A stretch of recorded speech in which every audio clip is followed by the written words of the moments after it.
Israel যদি আকাশ শাসন করে তাহলে মধ্যপ্রাচ্য থাকবে তাদের পায়ের নিচে। এই কথাটা কল্পনা নয়, এটা বাস্তবতারই এক নগ্ন চিত্র। ইসরায়েলকে ঠেকাতে হলে প্রথম শর্ত হলো আকাশের নিয়ন্ত্রণ নিতে হবে, কারণ তাদের সবচেয়ে বড় শক্তি আর সবচেয়ে ভয়ানক অস্ত্র হলো তাদের বিমান বাহিনী। ইতিহাস তো ভুলে গেলে চলবে না। 1967 সালের আরব ইসরায়েল যুদ্ধ চলেছিল মাত্র 6 দিন।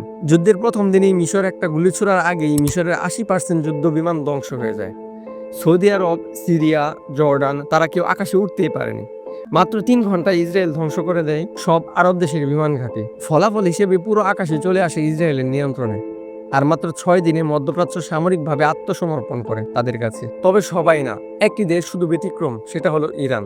যারা এখনো হুঙ্কার দিয়ে বলছে, তোমরা যদি আমাদের শহর ধ্বংস করো আমরাও তোমাদের ধ্বংস করব। ইরানই একমাত্র দেশ যারা নিজেদের প্রযুক্তিতে, নিজেদের শক্তিতে যুদ্ধের প্রস্তুতি নেয়, নিজস্ব অস্ত্র, নিজস্ব প্রতিরোধ দিয়ে যুদ্ধের মোকাবেলা করে। সম্প্রতি ইসরায়েলের প্রধানমন্ত্রী বলেছেন, ইরানের পতন সময়ের ব্যাপার মাত্র, এরপর আমরা মধ্যপ্রাচ্যের নতুন রূপ গড়ব।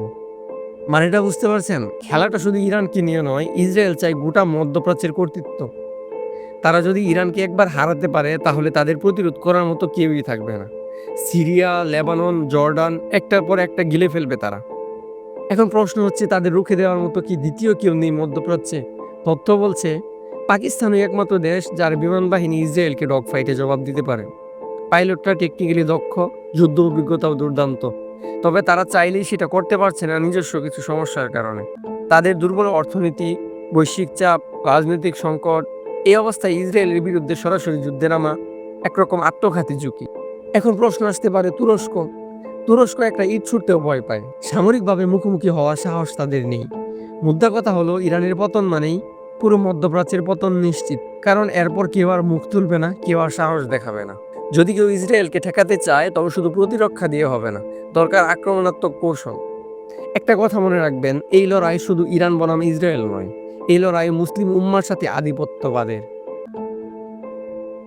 এই বিষয়ে আপনার মত কি? আপনার মতে কোন দেশ ইসরায়েলকে হারাতে পারে? আপনার মতামত কমেন্টে জানাতে ভুলবেন না। আর এতক্ষণ আমাদের সাথে থাকার জন্য ধন্যবাদ।